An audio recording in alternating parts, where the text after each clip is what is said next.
మహిళల భద్రత, రక్షణ, పరిరక్షణ నిజంగా బంగారు తెలంగాణలో తెలంగాణ రాష్ట్రం వచ్చిన తర్వాత మాకంటూ ఒక అఖిలపక్షాన్ని పెట్టి కాంగ్రెస్ పార్టీ ప్రధాన ప్రతిపక్ష పాత్ర పోషించాలని ముందు వరుసలో ఉండి చేయాల్సిన పనిని చాలా రోజుకు లేట్గా తీసుకున్నందుకు రేవంత్ అన్నకి కృతజ్ఞతలు. ఎందుకంటే ఆ కుటుంబం నుంచి వచ్చిందాన్ని కాబట్టి ఆ బాధ నాకు తెలుసు కాబట్టి. రెండోది, దీనికి అధ్యక్షత వహిస్తున్నటువంటి శ్రవణన్న గారికి మరియు అఖిలపక్షం నుంచి వచ్చినటువంటి వివిధ పార్టీ సభ్యులకు మరియు మీడియా సోదరులకు అందరికీ కూడా పేరు పేరున మహిళా ఉద్యమాభివందనాలు తెలియజేస్తున్నాం. ఈ మధ్యకాలం కాదు, 2014 వచ్చినప్పటి నుండి కూడా ఎక్కడో ఒక దగ్గర నిత్యం జరుగుతూ ఉన్నాయి. ఈ జరిగే వాటికి అడ్డు అదుపు లేదు అని అంటే ముఖ్యమంత్రి గారి యొక్క పర్యవేక్షణ లేదు అన్నది వాస్తవం. ప్రభుత్వాలు ఎప్పుడైతే స్ట్రాంగ్గా గట్టిగా నిలబడతాయో అప్పుడు తప్పు చేసేవాడికి కూడా కొంతలో కొంత భయం అనేది ఉంటుంది. భయము లేదు, నా భక్తి లేదు. కాబట్టి ఇవన్నీ ఇవాళ ఈ అరాచకాలకి, ఇవాళ నిత్య అకృత్యాలకి హైదరాబాద్ కానీ తెలంగాణ కానీ కేంద్రంగా ఏర్పడింది. హైదరాబాద్ బచావో కాదన్న తెలంగాణ బచావో అన్నది మన నినాదం ఇవాళ. ఎందుకంటే తెలంగాణ రాష్ట్రం సబ్బండ వర్గాలతో అందరూ మిళితమై ఉన్నటువంటి ఈ ప్రాంతాన్ని కలుషితం చేస్తున్నటువంటి ఒక నిరంకుశత్వ పాలనని అంతం చేయాల్సినటువంటి అవసరం ఉన్నది. అనివార్యంగా కూడా అది ఏర్పడిందని సందర్భంగా గుర్తు చేస్తున్నా. 28వ తారీఖు నాడు అమ్మాయి పైన రేపు జరిగితే 31వ తారీఖు నాడు పోలీస్ స్టేషన్కి వెళ్తే 31వ తారీఖు తర్వాత జరిగినటువంటి పర్యవసానాలు అందరికీ తెలుసు. ఎందుకు ఇమీడియట్గా మీరు యాక్షన్ తీసుకోలేదన్నది డిపార్ట్మెంట్ని అడగదలుచుకున్న ప్రైమరీ ప్రశ్న. మీరు ఆ రోజు కనుక ఇమీడియట్గా తీసుకుని ఉంటే ఈ పరిస్థితి ఉండేది కాదు. దానిలో ఉన్నటువంటి నిజాలను, అక్కడ ఉన్నటువంటి వీడియో ఫుటేజ్లను మీరు ఎడిట్ చేసి తారుమారు చేయాలన్నది మీ కుట్రలో దాగి ఉన్నటువంటి అంశం అన్నది అందరికీ అర్థమైనటువంటి అంశం. ముఖ్యంగా ఎంఐఎంకి సంబంధించినటువంటి ఎమ్మెల్యే కొడుకు ఉన్నాడు కాబట్టే నా భాగస్వామి పురాణ పూలు ఓల్డ్ సిటీ పూర్తిగా వాళ్ళకి రాసిచ్చినా ఇక్కడ ఏమన్నా అవకతవకలైతే నాకు నష్టమవుతుందేమన్నటువంటి ఒక భయంతోనే ఇవాళ అది దాచిపెట్టేటువంటి కుట్ర చేసిరు అన్నది వాస్తవం. రెండు, మీ పార్టీకి సంబంధించినటువంటి వ్యక్తిని వక్ఫ్ బోర్డ్ చైర్మన్గా పెట్టి వక్ఫ్ బోర్డ్ చైర్మన్గా ఉన్నటువంటి వ్యక్తిని ఈ రోజు వరకు కూడా రిజైన్ చేయించలేదంటే లైట్ తీసుకున్నామని అర్థం. ఇష్యూని ఏమున్నదిలే, ఏం చేస్తాంలే, ప్రతిపక్షాలు గట్టిగా కొట్లాడేది లేదు, మా గురించి మాట్లాడేది లేదు, మైకుల ముందు మాట్లాడతారు పోతారు, ఇవి ఉద్యమాలు జరగవు, తెలంగాణ అంతా నీరు గారిపోయింది, అందరినీ బానిసలం చేసిన, అందరినీ మత్తులో వండబెట్టినా ఇక ఏమి జరగదన్న ఒక భరోసాలో ముఖ్యమంత్రి ఉన్నాడు అన్నది నాకు అర్థమైనటువంటి అంశం. ఇక ఇన్ని జరుగుతున్నటువంటి దాంట్లో పోలీసు వ్యవస్థ వాళ్ళేం చేస్తారు పాపం, పైన అధికారం చెప్తే కింద అదే చేయాలా, ఎవరైనా ఎవరున్నా కూడా గదే పని చేస్తారు. వాళ్ళకు స్వేచ్ఛగా పని చేసేటువంటి స్వేచ్ఛ లేదన్నది వాస్తవం. మంత్రికే లేనప్పుడు పోలీస్ డిపార్ట్మెంట్కి ఏముంటుంది, ట్రాన్స్ఫర్ చేస్తే ఎక్కడన్నా పోతాడు, ఏడన్నా పని చేస్తాడు. కాబట్టి అది కూడా మనం అర్థం చేసుకోవాలా. కొన్ని సమయాల్లో పోలీస్ కేసు ఫైల్ చేయాలని వాళ్ళ దగ్గరికి వెళ్ళినప్పుడు కొన్ని సెంటర్లో నాకు అనుభవమైనటువంటి అంశాల్లో డిపార్ట్మెంట్ పోలీసు వాళ్ళు కూడా ఫ్రెండ్లీ పోలీస్ అన్నది లేదు. వాళ్ళు చాలా రఫ్గా మాట్లాడినటువంటి లాంగ్వేజ్తో అక్కడ దాకా వెళ్ళి కంప్లైంట్ ఇవ్వాలంటే కూడా భయపడుతున్నటువంటి అంశాలు కనిపిస్తున్నాయి. కాబట్టి ఈ ఫ్రెండ్లీ పోలీస్ అన్నది పేరుకే, అది కేవలం అధికార పార్టీకి కల్వకుంట్ల కుటుంబానికి ఫ్రెండ్లీ కనబడుతుందన్నది కూడా గమనించాల్సినటువంటి విషయం. ఇక ఇన్ని విషయాలకి కారణమైనటువంటి ఎక్కడ ఏ అకృత్యము జరిగినా, ఏ నేరము జరిగినా, ఏ ఘోరం జరిగినా దానికి మూలం మద్యం, డ్రగ్, గంజాయి, ఇది మూలం. ఈ మూలాన్ని మనము చెరపలేకుండా గొంగట్లో కూర్చొని మనము ఎంట్రుకలు వచ్చినాయని చెప్పుకున్నట్టుగానే ఉంటుంది. దీనికి అంతం పలకాల్సిన అవసరం ఉంది. ఆనాడు రోషమ్మ ఉద్యమం చేసింది, ఆ తర్వాత ఈ రోజు వరకు దూమగుంట రోషమ్మ లాంటి ఉద్యమాలు తెలంగాణ రాష్ట్రంలో జరగలేదు. 2014 నుంచి మాట్లాడుతున్నాం, కానీ ఎవరము కూడా ముందుకు వస్తలేం. మాలో కూడా ఫాల్ట్ ఉన్నది, మహిళలో కూడా. ఉద్యమ స్ఫూర్తి తెలంగాణలో కనబడింది, కానీ తెలంగాణ వచ్చిన తర్వాత ఉద్యమ స్ఫూర్తి చచ్చిపోయిందన్నది ముమ్మాటికి వాస్తవం. ఎందుకంటే అణచివేత, కేసులు, కుట్రలు. ఎందుకు? నా కుటుంబాన్ని నేను పోషించుకోవాలా, నాకు అవసరమా, నాకేమన్నా ఆపద అయితే నన్ను వచ్చాడన్నా కాపాడతాడా, నా వెనుక ఎవడన్నా ఉన్నాడా, లేడు. ఈ అభద్రతా భావంలో తెలంగాణ సమాజం ఉన్నది.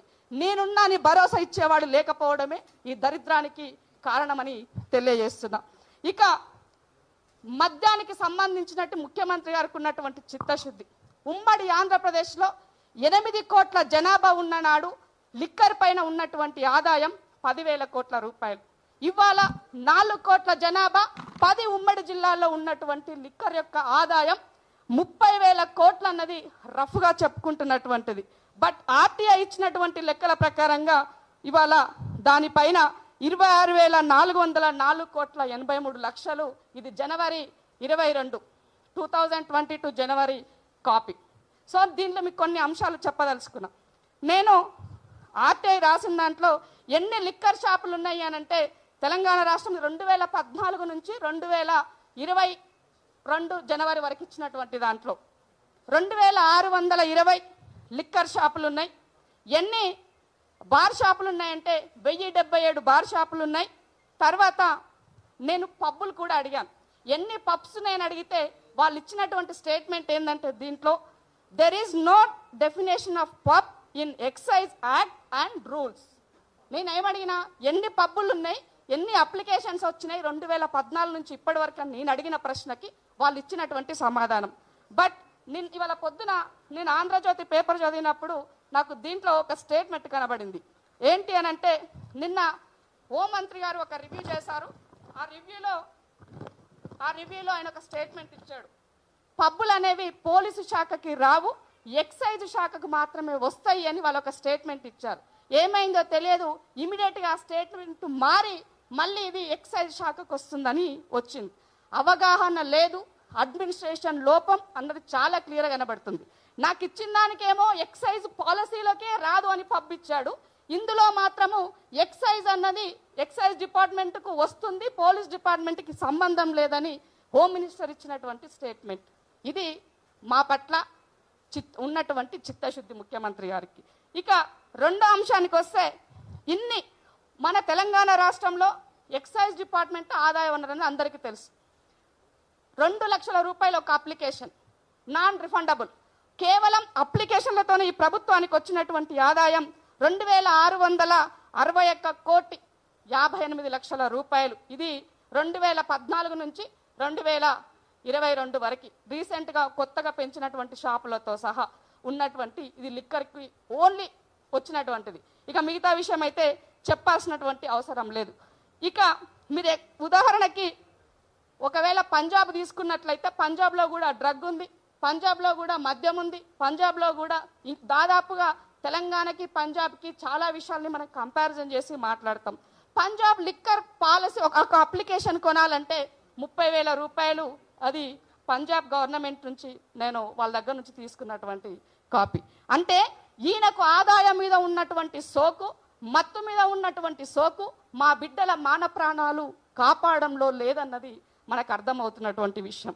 అందుకే ఆమ్ ఆద్మీ పార్టీ తెలంగాణ రేపు 21వ తారీఖు నాడు జయశంకర్ సార్ యాదిలో మేము బెల్ట్ షాపులు రద్దు చేయాలా, మద్యపానాన్ని నియంత్రణ చేయాలా. మద్యాన్ని నియంత్రణ చేయమంటే నిషేధం కూడా అడుగుతారు, ఎందుకంటే అత్యాశ అంటారు. నేను మొత్తం నిషేధం చేయమంటే ప్రభుత్వాలు నడవాలి కాబట్టి, ఇంతో అంతో ఇన్కమ్ కావాలా, వచ్చేదాన్ని కూడా బంద్ చేయొద్దు అని అంటారు కాబట్టి నియంత్రణ చేయమని అడుగుతున్నాం. కంట్రోల్ చేసినాక నెక్స్ట్ నువ్వు దాన్ని కంప్లీట్గా నియంత్రణ పూర్తిగా రద్దు చేయండి అని అడుగుతాం. ఫస్ట్ నియంత్రణ అడుగుతున్నాం, కోరిక కూడా చిన్నదే. దెన్ వచ్చేటువంటి గంజాయి, ఎందుకు ఈ గంజాయి ఎక్కడి నుంచి వస్తుంది?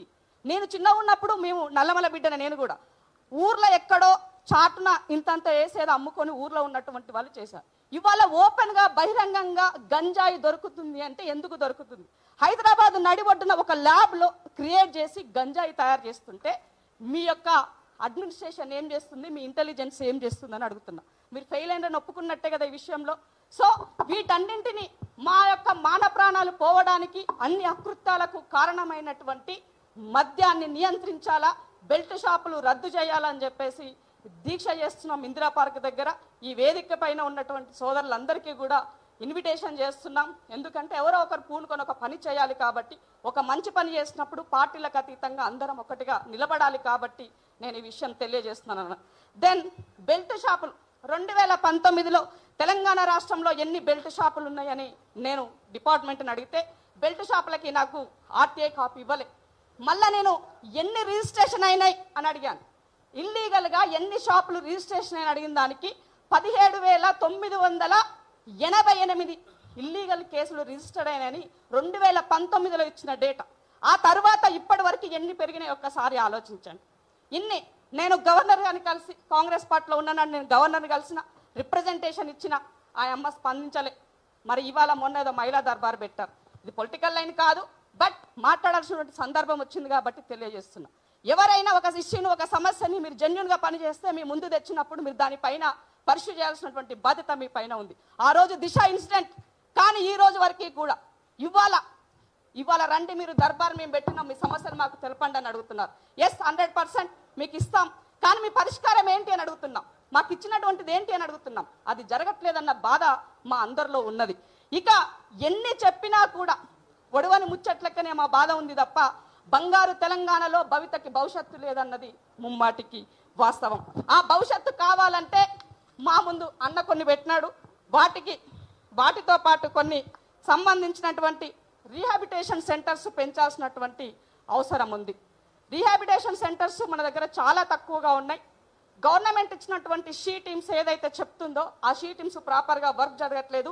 ఇన్సిడెంట్ అయిన తర్వాత షీ టీమ్స్ వెళ్తుంది తప్ప బిఫోర్ మాత్రం దాని నుంచి ఎలాంటి ఉపయోగం లేదు.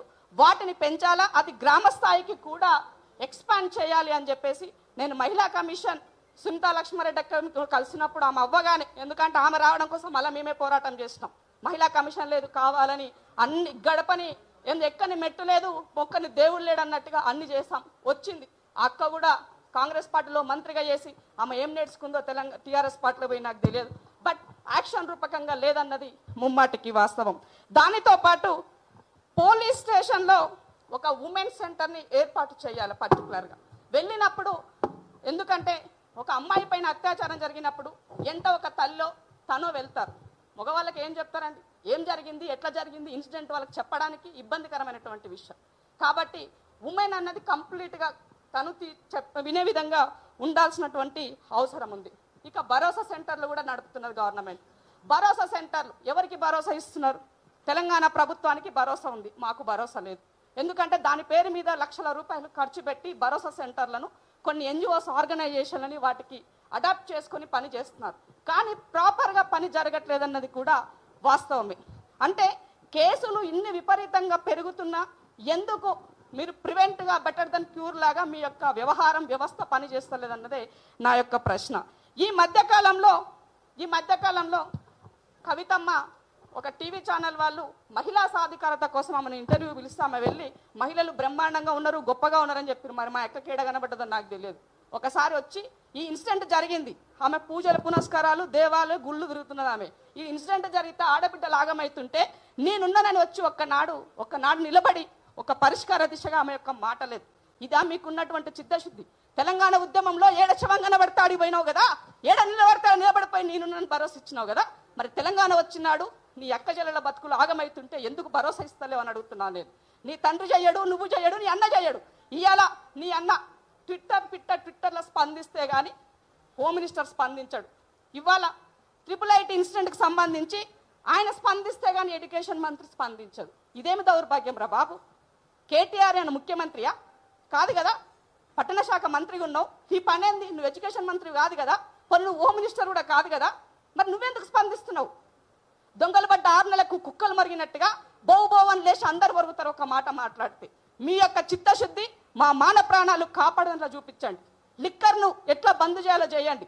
ఊరికి 10 బెల్ట్ షాపులు ఉన్నాయి, అవి ఎట్లా నియంత్రించాలో చెప్పండి. ఊర్లో జ్వరం వస్తే ఒక పారాసిటమాల్ గోళీ దొరికే పరిస్థితి లేదు, కానీ పెగ్గు దొరుకుతుంది. మా అన్నదమ్ముళ్ళు కూడా తెలంగాణ రాష్ట్రంలో ఎంత మత్తుకు బానిసైందంటే అంత మత్తుకు బానిసైనారు.